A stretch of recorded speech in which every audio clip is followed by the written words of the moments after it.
Janganlah hanya bersyukur ketika keinginanmu tercapai atau tujuanmu lancar tanpa hambatan, tapi selalu syukuri karena kita selalu mau memperbaiki.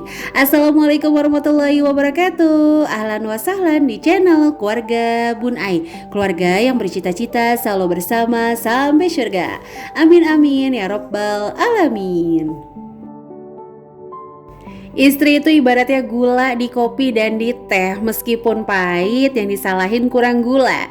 Tapi kalau rasanya pas dibilang kopinya terbaik. Ya, tapi apapun itu, menjadi istri adalah sebuah kebanggaan tersendiri karena Allah itu memberikan prestasi luar biasa dengan pahala surga di kaki kita. Oke, jadi untuk hari ini Bunda mau ngebahas tentang yang banyak ditanyain. Gimana sih kok aku gak bisa nabung? Aku tuh emang istri yang boros. Tunggu dulu, jangan langsung ya menjudge diri kamu sesuai dengan apa yang terjadi. Kalau nggak bisa nabung berarti kamu yang boros. Kalau uangnya nggak sampai pada gajian berarti kamu yang nggak bisa atur keuangan. Adek boleh nggak nonton Cocomelon dulu? Iya, nonton dulu ya. Oke, boleh?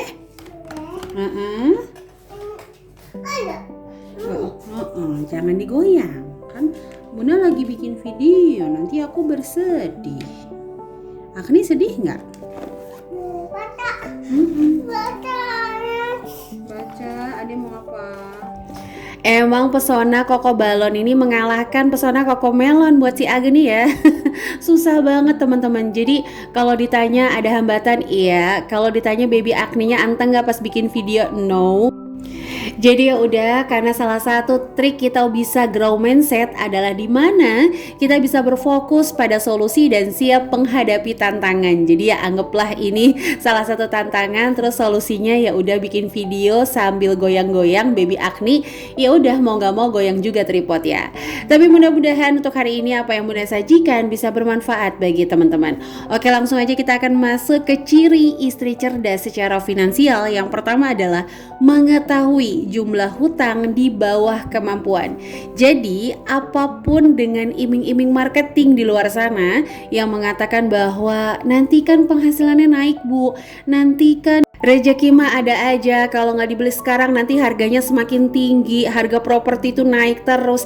Nah, boleh banget asalkan kita sebagai para istri meyakini bahwa ke depannya meskipun terjadi kenaikan suku bunga secara floating yang ngambil KPR, itu akan selalu di bawah kemampuan kita. Atau secara DBR-nya ya, atau secara presentase, cicilan yang kita bayarkan akan tetap di angka 30% dari total penghasilan. Mungkin ada penghasilan istri dan penghasilan suami. Oke, jadi itu ya, ciri cerdas pertama adalah mengetahui jumlah hutang harus selalu di bawah kemampuan. Sama seperti metode presentase yang digadang-gadang di budgeting, ada 80-30-20, 50-20-30 seperti itu ya. Sama seperti jumlah hutang juga nggak mesti harus 30%. Contoh aja nih, pada kasus pertama Bapak Ahmad misalnya ya, ada yang namanya Ahmad, ini hanya fiktif belaka ya. Tadinya mau Mario, takutnya Mario Bros lagi. Aduh, anak tahun 89 tahu Mario Bros ya. Teman-teman ada yang tahu nggak game Mario Bros? Boleh ya sharing-sharing di kolom komentar. Oke, jadi lanjut. Misalnya pada kasus pertama, Bapak Ahmad ini memiliki pendapatan 15 juta. Hutangnya total 8 juta. Lihat ya, sudah hampir 55% dari penghasilannya. Tapi untuk hidup dia hanya butuh 5 juta. Kalau menurut Bun Ai masih aman-aman aja karena masih ada space 2 juta untuk dia menabung dan sebagai dana jaga-jaga atau yang lebih familiar kita kenal dengan dana tak terduga. Oke, kita langsung masuk ke kasus si Bapak Bram misalnya ya. Ini pendapatan 3 juta dengan anak 3 yang udah SMP, SD dan sekolah atau mungkin masih bayi. Nah, pendapatan beliau itu 3 juta rupiah. Apakah boleh berhutang 900 ribu? Memang masih 30% dari total penghasilan. Tapi kalau menurut Bun Ai dengan komposisi anaknya 2 sudah SMP dan SD, 2 juta 100 ribu untuk tinggal di tengah kota atau bahkan di kota itu agak sesak teman-teman. Jadi balik lagi tidak harus 30% dari penghasilan. Tapi kita melihat dulu berapa sih kebutuhan kebutuhan yang kita butuhkan untuk bertahan hidup. Bukan untuk gaya hidup ya, balik lagi. Kalau gaya hidup kan tergantung masing-masing orang. Ada yang gaya hidupnya cukup 5 juta, ada yang gaya hidupnya 10 juta. Gak ada masalah. Kenapa? Ada jawabannya di video Bun Ais sebelumnya. Jadi teman-teman yang belum nyimak, boleh simak video Bun Ais sebelumnya. Jadi istri cerdas finansial adalah jumlah hutangnya tidak boleh memenjara seluruh keinginan masa depan. Waduh, tajam ya bahasanya ya. Padahal Bunda juga nggak ngerti ini apa yang diomongin. Canda ya teman-teman. Jadi balik lagi, Bunda itu selalu berprinsip bahwa apapun yang Bunda lakukan hari ini adalah proses mempersiapkan masa depan.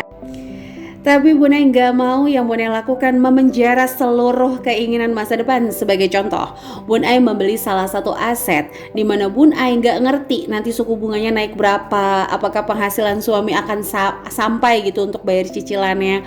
Jadi seolah-olah kita bekerja selama puluhan tahun hanya bahasa Bun Ai itu memperjuangkan satu aset ini. Itu jangan sampai teman-teman. Jadi intinya bukan nggak boleh berhutang, tapi kita memastikan bahwa sampai kapanpun jumlah hutang kita itu akan selalu di bawah kemampuan dan sisa penghasilan kita itu akan selalu mencukupi kebutuhan hidup. Kenapa? Supaya kita tidak membuka pintu hutang lainnya, dan yang kedua, kita memiliki space untuk membayar hutang jauh lebih cepat dari tenor yang ditentukan. Oke, langsung masuk kita poin kedua, yaitu adalah memiliki prioritas pengeluaran. Jadi tidak terbalik. Waduh, ini bukan dunia terbalik, tapi keuangan yang terbalik. Maksudnya apa? Jadi contoh, ada beberapa ibu rumah tangga yang hemat banget sama pendidikan. Untuk barang-barang selama masih bisa dipakai, dilem, disolasi, dipakai dulu, boleh nggak? Boleh. Kalau emang kondisinya ya nggak ada. Nah balik lagi, tapi kalau untuk jajan itu kayak jor-joran. Sehari 5.000, 10.000 disanggup-sanggupin. Tapi anaknya untuk pendidikan itu kayak nanti aja deh, pokoknya bukunya ditambal-tambal aja dulu. Sementara jajannya luar biasa, kan ini terbalik. Dimana kita bukan mencari pendidikan paling mahal, tapi kita menghargai pendidikan itu sendiri. Lewat kita itu enggak yang terbalik. Dana pendidikan nanti-nanti aja, kalau untuk jajan harus ada. Contoh lagi untuk masa depan insya Allah ada, pas hiburan dipaksain ada. Nah itu kan yang berbahaya. Untuk hiburan gak ada uang, masih ngutang kartu kredit. Udah gak ada uang lagi, habis belum gajian masih hutang pakai tabungan segala macemnya, itulah ya.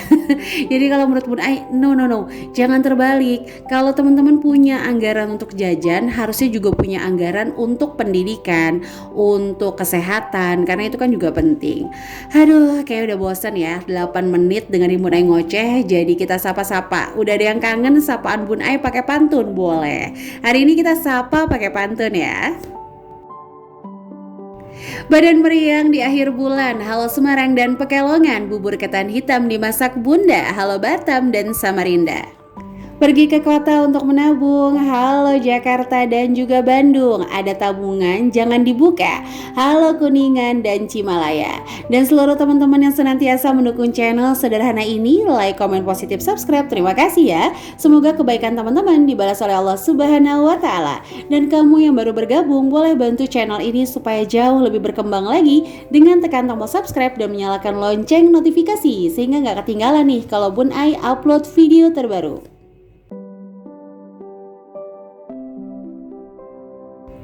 Buat yang belum subscribe channel kedua Bun Ai yaitu Sketsa Bunda, boleh ya ditengok channelnya, siapa tahu manfaat juga, ada inspirasi yang bisa diambil.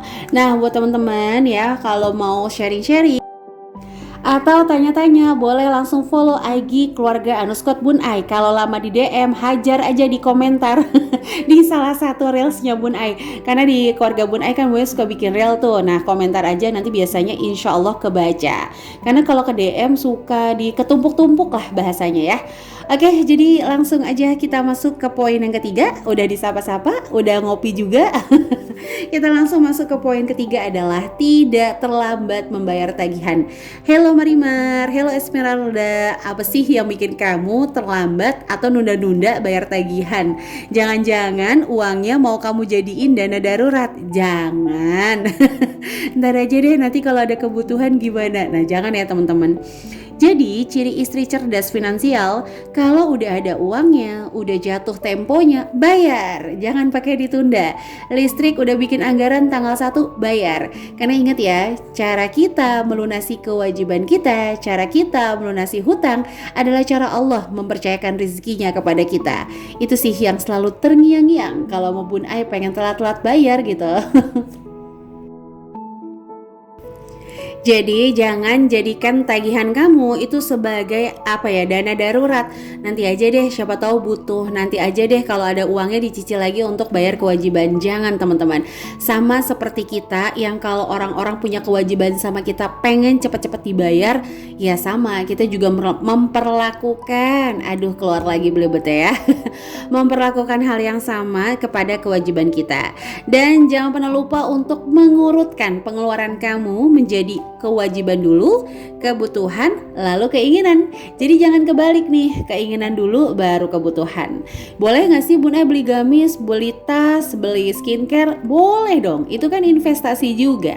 Kalau kita cantik, kalau kita pede, insya Allah kan kita juga akan jauh lebih bisa berkarya lagi lah, bahasa Bun Ai kayak gitu.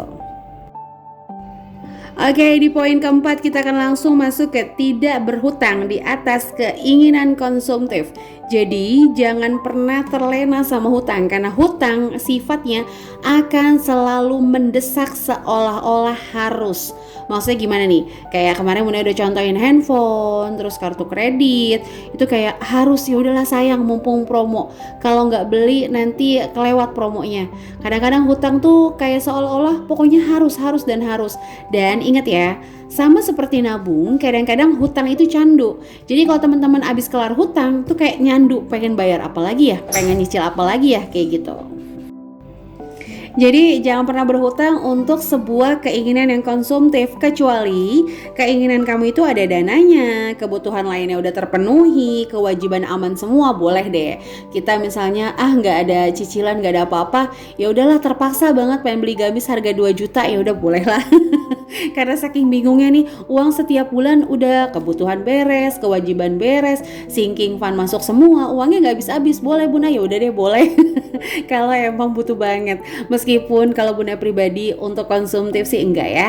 Tapi balik lagi, konsumtif dan produktif tidak dilihat dari barangnya, tapi dilihat dari fungsinya. Oke, yang terakhir adalah tidak pernah menyesal setelah membeli. Istri yang cerdas itu nggak pernah nyesal setelah dia beli, karena dia tahu banget yang dia beli itu semuanya kebutuhan, yang dia beli itu semuanya sesuai budget anggaran, yang dia beli itu sesuai dengan perencanaan. Jadi semua yang dibeli itu dinikmati, tidak mengulangi lagi yang ibaratnya habis beli nyesel besok belanja lagi. No. Jadi itu ya teman-teman, salah satu istri cerdas secara finansial adalah tidak pernah menyesal setelah membeli barang. Jadi siapa yang masih suka nyesel kalau habis beli barang, aduh sayang banget. Itu hati-hati ya, kita bisa upgrade lagi kemampuan kita bisa upgrade lagi metode untuk budgeting kita, supaya kita beli itu sesuai dengan apa yang dibutuhkan, sehingga kalau Bunda pribadi lebih baik nyesel belum beli dibanding nyesel udah beli. Oke, jadi itu aja bisa Bun Ai sharing untuk hari ini. Semoga apa yang Bunda sharing ini ada sedikit inspirasi, dan mohon maaf banget kalau banyak kata-kata yang salah ya. Sampai jumpa lagi di keluarga Bun Ai lainnya. Wassalamualaikum warahmatullahi wabarakatuh.